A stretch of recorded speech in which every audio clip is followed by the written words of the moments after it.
पिछले कुछ दिनों में जहां एक तरफ देश में अलग अलग परीक्षाओं को लेकर छात्र सड़कों पर दिखे, तो दूसरी तरफ भारतीय जनता पार्टी ने अब जेनजी यानी नई युवा पीढ़ी के बीच अपनी पकड़ मजबूत करने की रणनीति बनाई है।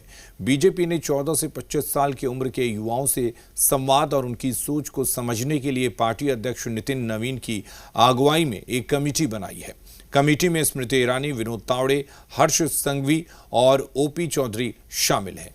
हालांकि बीजेपी के इस रणनीति पर विरोधियों ने सवाल उठाए।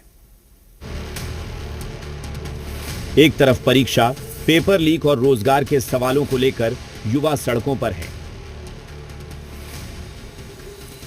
तो दूसरी तरफ बीजेपी ने देश की नई पीढ़ी यानी जेन जी को अपने राजनीतिक एजेंडे के केंद्र में रखने की तैयारी शुरू कर दी है। 14 से 25 साल की उम्र के युवाओं से संवाद, उनकी सोच को समझना और उनकी आकांक्षाओं के मुताबिक पार्टी की पहल को आगे बढ़ाना। बीजेपी ने इसके लिए बाकायदा कमेटी का गठन किया है। बीजेपी का फोकस साफ है, नई पीढ़ी के साथ सीधा संवाद और सोशल मीडिया के जरिए लगातार जुड़ाव। भारतीय जनता पार्टी का ऐसा मानना है कि ये जो पीढ़ी है, इस पीढ़ी में इतनी समझ है, इतना वो चीज़ों को पकड़ने की ताकत है, क्षमता है, तो उसको एक ऐसे दिशा में ले जाने की ज़रूरत है जहां देश को विकसित करने का भाव उनके अंदर पैदा हो। हम सब जानते हैं आज का युवा ही कल का भविष्य है। युवा और जेन जी अभी टॉक ऑफ द सब्जेक्ट है। आज का जो जेन जी है काफ़ी समझदार है, काफ़ी अवेयर है, सोशल मीडिया से वेल कनेक्टेड है। भाजपा की अभी प्राथमिकता में जेन जी है। पार्टी लेवल पे भी ये डिसाइड हुआ है कि जेन जी से संवाद करना, कनेक्ट करना, पार्टी इसमें प्रयासरत है। बीजेपी का मानना है कि आज का युवा ज्यादा जागरूक है, सोशल मीडिया से जुड़ा है और देश के भविष्य को लेकर उसकी अपनी सोच और आकांक्षाएं हैं।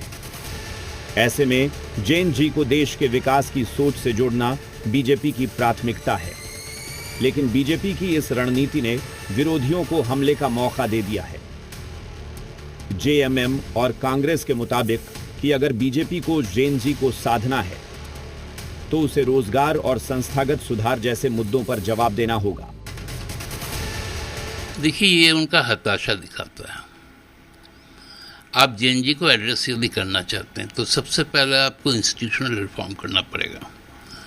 वहाँ पर जो मनोवादी सोच के लोग बैठे हुए हैं, जो समाज को जाति, वर्ग, धर्म, वर्ण में बांट के देखते हैं, उनको हटाना पड़ेगा। आज का जेन जी जो है वो उनके डाटा पे बिकने वाला नहीं है। सबसे बड़ी बात है, वो लोग सोच रहे थे कि जिस तरह से अपने लोगों को सोशल मीडिया के माध्यम से धार्मिक भावनाएं भड़काकर और युवाओं को विभिन्न तरह से प्रलोभन देकर समाज को विखंडित करने का काम कर रहे थे, लेकिन जेन जी जो है जाग चुका है।